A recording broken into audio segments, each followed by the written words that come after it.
Hey everybody! If you're into Revit automation, then I have a sweet surprise for you today. Open a new tab in your browser and type rvtdocs.com. And lo and behold, the new modern Revit API documentation with advanced search and more features on the way. Firstly, I want to start with a feature that I wanted for so many years. And now you can toggle it with this button right here in the corner. Any guesses? That's right. Now we have Revit API documentation with the dark mode. Our eyes can finally relax in all these late coding sessions. And now let's have a look at this homepage. In here you can see I will leave here Revit API daily tips, a few useful resources, and have more features coming to this website. And now, if it's still not clear, I just want to make sure that here's a disclaimer saying that I'm not affiliated or endorsed by Autodesk. They don't even know that I made this website yet, but I hope they like it though. Now, let's actually have a look at the documentation. First of all, select a version right here on the top, for example, 2025. Then you can either use the navigation on the side as usual, or you can use the search right here on the top.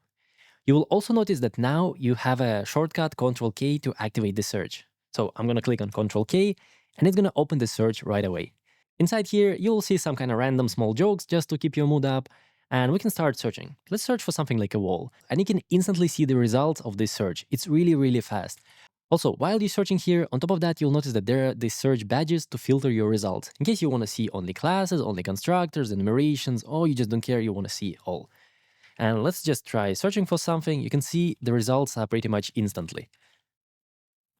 Now, let's start with a view class, and I'm just going to click on it, and it's going to open the new Revit API documentation. In here, you will find a new and more compact design. First of all, as usual, here you're going to find the title, and here it says is it class, property, method, and so on. Then right here you can see there is description. Also, I put remarks on the top because many times remarks are really, really important, and when they're buried down the page, oftentimes you just miss it. Then inheritance hierarchy is right here on the right, and you can also see with the spacing what is based on what. As you know, first of all, everything starts with system object, then we have our element class, and then view is based on the element. And based on this view, there are all these classes based on the spacing, and it's gonna help you navigate the docs. Then as usually, you have your syntax with different languages, then some examples. Scroll down, and then eventually we're gonna see the members. I made it as collapsible so it's more compact, but you can open it up and you'll see everything. And you can already see many changes here as well. First of all, I organized this as a table because it makes sense because there is name, description, and also separated if the element is inherited from somewhere. Because as you know, not everything here is coming directly from the view class, because many properties and methods gonna come from the element class. Let's just scroll through. There are a few coming from the object, which is kind of .NET native, and so on. And in here, you can see it's often a large list and it's not so easy to navigate. So I added here an additional search just for these fields. Let's say I need to find something with hidden. I'm just gonna type hidden here, maybe in method as well. Let's just see if there is something. And you can see now we have all the properties and methods filtered with the hidden in the kind of name of the property. Here it can be hidden. Is it hidden? Here are the properties. Let's say I'm looking something for the type. There's view type. Is there anything in methods? We can get type ID. We can see where it comes from and so on. In my personal opinion, this is already so much better and easier to find it, and I hope it's going to make you more efficient. But that's not all. Let's actually have a look at a few maybe methods. And now again, I'm going to use Ctrl-K to activate the search.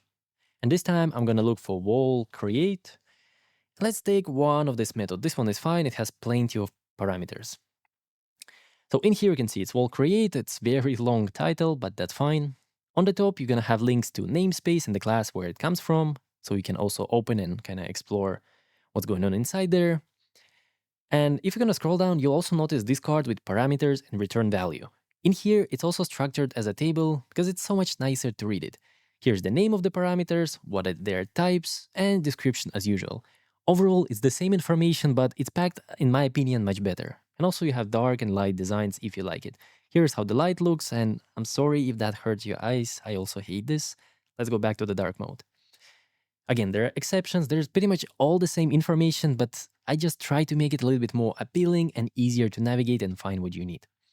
Also, same as usual, you can also use the side navigation right here. Let's say that I want to go maybe to wall properties. In here, maybe I want to go to something like wall type. Same as usual, you will have the name on the top, description, remarks. Here you can see, is it readable? Is it kind of writable? And so on. Overall, in the beginning, it might feel a little off because it's just so much more compact, because you used to see much larger pages, but over time you will get used to that.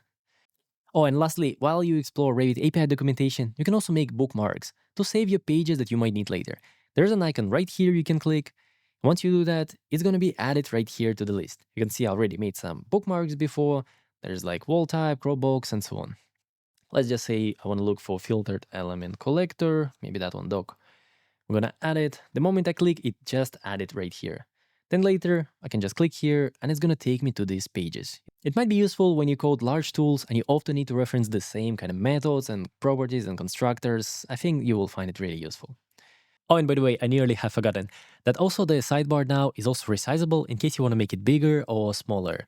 And in case you find it distracting, you can also hide it by clicking this button right here. And now you can navigate the Revit API documentation without seeing this kind of sidebar all the time. However, if you need it, you can always click on this button to expand it, and now you have it again. Alright guys, and I hope you're gonna like this new modern RVT Docs website, and I hope that it's gonna make you more productive. I will be making more changes to the website, and you can help me come up with new features. Just leave me a comment under this video and let me know what you enjoyed the most, and what other features you wanna see on the website. If I see many of you ask for the same thing, well, the chances are I'm gonna add it to the website really soon. And if you're curious how I made the website, I will let you know this. It was built with Python, because that's my weapon of choice for everything, including Revit API. And as you can see, it worked great for web development too. And I wish you happy coding, and please enjoy the new rvtdocs.com I made for you. See you around. Goodbye.